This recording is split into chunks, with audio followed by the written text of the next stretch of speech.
السلام عليكم ورحمة الله وبركاته حبيباتي، معكم نادية تيفي. كما راكم تشوفوا جيتكم نيشان بواحد الطاجين. انا هنايا رقدته مزيان في الماء، بيتو الليلة كلها قبل ما نطيب فيه باقي جديد. وكما راكم تشوفوا عمرته في واحد البانيو بالماء بارد وخليته الليل كله، وان شاء الله ملي غادي يرطب مزيان الليل كله يشرب مزيان هذاك الماء. غادي نوريكم اش غادي ندير ليه. نورمالمون غادي ندهنو بشوية الزيت وغادي تشوفوا ان شاء الله. وغادي ندير معكم في واحد الطواجن باللحيمات والخضر، طاجين عادي ما فيه لا زواق لا والو. يعني ان شاء الله كما راكم تشوفوا راني باقا هنا طالقه الماء وانا باقا تنهضر معكم. وغادي كما قلت لكم نخليه الليل كله ان شاء الله. وكما راكم تشوفوا هنا دازت الليله كلها. هنا راه مسحته ما بقاش فيه داك الماء، يعني شرب الماء مزيان. هنا ضفت واحد شويه ديال الزيت، انا درت زيت المائده، بغيتو ديروا زيت الزيتون كما بغيتو كما حبيتو. دهنته مزيان وهو راه شارب مزيان، ماشي دهنته بزاف بزاف بالزيت لان شرب هذاك الماء مزيان الليل كله.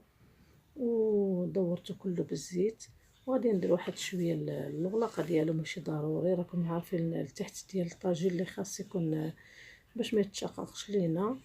وهذا هي النهايه ديال الدهن ديالو بالماء والزيت. ودابا ان شاء الله غادي ندوز معكم الوصفه اللي غادي ندير معكم. كما قلت لكم طاجين باللحيمات والخضر. ان شاء الله غادي نبدا معكم بطريقه من الاول حتى الاخر. كما راكم تشوفوا انا حطيته هنا فوق البوطه، وهنا درت واحد الصينيه تجي فوق البوطه، درتها غير في الاول وغادي نحيدها البنات غير باش جهدت عليه الغاز مزيان، ومن بعد غادي نحيدها. هنا كما راكم تشوفوا عندي شويه اللحم، عندي البطاطيس، عندي جلبان. كما راكم تشوفوا عندي قزبر ومعدنوس خرجتهم من الفريكو، عندي هنا واحد البصلات صغار هادو غادي نرميهم هكذاك، عندي هنا شويه ديال الكورجيت، عندي واحد جوج طماطم وراس ديال الثومه، الزيتون والحامض بالنسبه للتزيين، والتوابل الملحه، سكنجبير، الكركم، التحميره، واحد نص كاس ديال زيت الزيتون. هادو هما الخضر اللي غادا ندير. كما قلت لكم انا اي خضر تبقى عندي في الثلاجه تنديرها، الحمد لله مولفه وليداتي كلشي الخضر ياكلوه. هنا كما راكم تشوفوا درت اللحيمات وضفت هذاك نصف كاس ديال زيت الزيتون. ما غاديش نقلي البنات راكم عارفين. هنا ان شاء الله غادي نقطع ديك البصله اللي وريتكم، وحده غادي نقطع ديك الكبيره طرونشيات او قطعه مربعات كما حبيتو. غادي نقطع كل هذيك البصله. وان شاء الله من بعد البصلات الصغار كما قلت لكم ما غاديش نقطعهم نهائيا، هادو كنخليهم هكاك. راه صدقوني ديك البصله الصغيره البنات سبحان الله راه تكون حلوه، وملي تطيب تذوب بحال الشكل كما نقولوا حنا المخ هكذا كاين. سبحان الله ديك البصله الصغيره انا تتعجبني متى نصيبها في المارشي تنهزها. تتعجبني بزاف. المهم ما نزيدش نطول لكم. كما راك شفتوا هنا ضفت هذيك الطماطم او مطيشه كل واحد كيفاش يقول، ومحكه في هذيك الراس ديال الثومه. وهنا ان شاء الله كما راكم تشوفوا غادي نضيف هذوك التوابل كلهم دفعه واحده، لانني كما قلت لكم ما غاديش نقلي وما غاديش ندير حتى نقطه ديال الماء والو. الطاجين ما تنديرش فيه الماء نهائيا. هنا كما راكم تشوفوا درت واحد الكميه ديال القزبر والمعدنوس، وغادي نخلي الكميه الاخرى. هنا حباتي كما راكم تشوفوا انا وريتكم الصينيه حيدتها دابا حيت من الاول جهدت، ودابا راني ناقصه عليه على مهل يطيب على خاطرو. وكما راكم تشوفوا غير هذيك البصله والمطيش يطلقوا ديجا الماء، والخضر حتى هما راه تبارك الله تيطلقوا الماء. وديما الطاجين ملي تيكون ناقصين عليه يعني تيطيب على مهل. الخضره هي اللي تطلق الماء، وداك الماء ديال الخضر تنطيبوا فيه.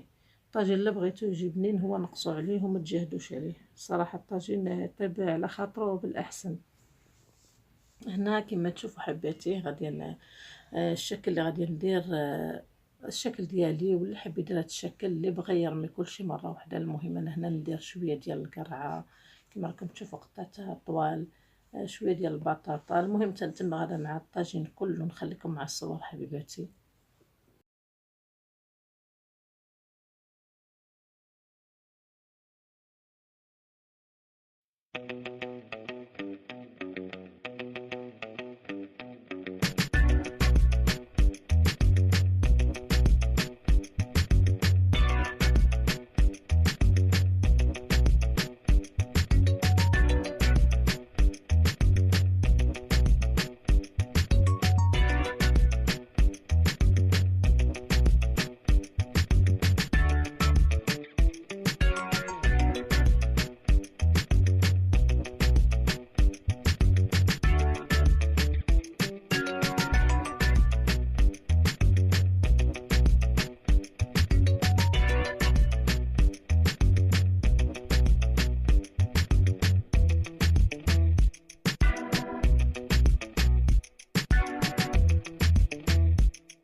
حباتي كما راكم تشوفوا شديت واحد البصيله وحده من هذوك الحبات اللي درت صهينين، قطعتها من الفوق. هذه اختياري ماشي ضروري. وكما راكم تشوفوا ضفت هذاك الزيتون وداك الحامض، وهنا زدت شويه ديال زيت العود. زيت العود تيصرع الطاجين البنات، ضروري زيت العود في الطاجين. وهنايا غادي نضيف واحد شويه الملحه حتى هي اختياريه، اللي بغى يضيف اللي ما بغاش. المهم راكم عارفين انا درت التوابل. الخضر تتبغي شويه الملح. هنا صافي غادي نسدو ونتلاقاو من بعد ان شاء الله حباتي. حباتي وهذا هو الطويجين ديالنا كما راكم تشوفوا، الطاب مجمر واقف على مريخته. وراكم عارفين الطاجين ما يبغيش البلوله البنات. المهم هذه هي الوصفه ديالنا والطريقه ديال الطاجين كما وريتكم. ديما نرطبوا في الماء وخليوه الليل كله، ما تخافوا منه لا يتشقق لا والو. وهذه هي الوصفه ديالي اللي درت معكم حبيباتي، والى وصفه اخرى ان شاء الله.